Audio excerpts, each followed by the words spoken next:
Assalamu alaikum. ဒီနေ့26ရက်10လ2025ခုနှစ်အများပြည်သူသိရှိစေရန်အတိပေးနှိုးဆော်ခြင်း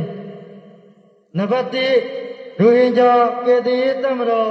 ARSA အဖွဲ့ဖွဲ့စည်းရခြင်း၏ဒီရချက်မှာအာခံပြည်နယ်အတွင်းမိသေးနေထိုင်လက်ရှိသောရိုဟင်ဂျာလူမျိုးများရခိုင်လူမျိုးများယူလူမျိုးများဒိုင်းတဲ့လူမျိုးများသမောလူမျိုးများကမ္ဘာလူမျိုးများဟိန္ဒူလူမျိုးများစာတိလူမျိုးများအလုံးလွတ်လပ်ပြီးတရားမျှတမှုရရှိစေငြိမ်းချမ်းစွာအတူရှင်သွဲလက်သွဲနေထိုင်နိုင်ရေး၎င်းတို့အားလုံး၏အိုးအိမ်စည်းစိမ်များကိုကာကွယ်ရန်ဖြစ်ပါတယ်မိမိတို့ ARSA နဲ့ AA တို့အကြားမကြာခဏတိုက်ပွဲများဖြစ်ပွား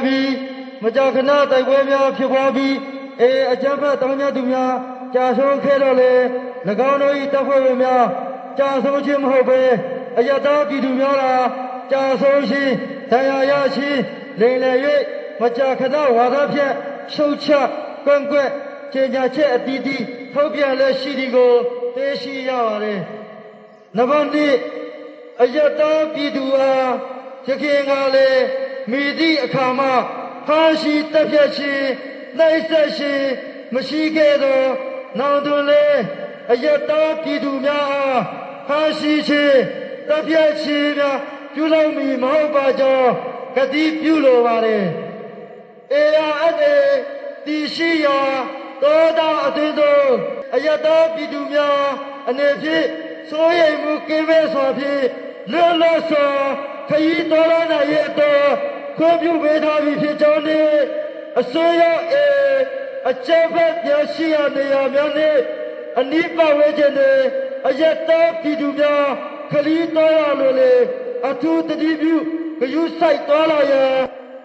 ထပ်လောင်းအတိပေးနှိုးဆော်အပ်ပါသည်နံပါတ်3ရိုဟင်ဂျာကယ်တင်ရေးတပ်မတော်၏အမိပြည့်စေရေရွ၍အိန္ဒိယနိုင်ငံနီပေါနိုင်ငံနှင့်ဘင်္ဂလားဒေ့ရှ်နိုင်ငံမှခိုးဝင်လာသောတခိုင်အစိုးရနှင့်အပြတ်ဖမ်းဆီးခြင်းတပ်ဖြတ်ခြင်းယတပြည်သူများကိုနေစဉ်ဖမ်းဆီးခြင်းတပ်ဖြတ်ခြင်းပြန်ပေးဆွဲခြင်းများစသည့်ရာဇဝတ်မှုများကျူးလွန်လျက်ရှိပါသည်ထို့နောက်၎င်းတို့ကျူးလွန်ခဲ့သည့်ရာဇဝတ်မှုများကိုမိမိတို့ ARSA အဖွဲ့ကကျူးလွန်ခဲ့တဲ့မတရားဆွဆွဲကနိုင်ငံတကာ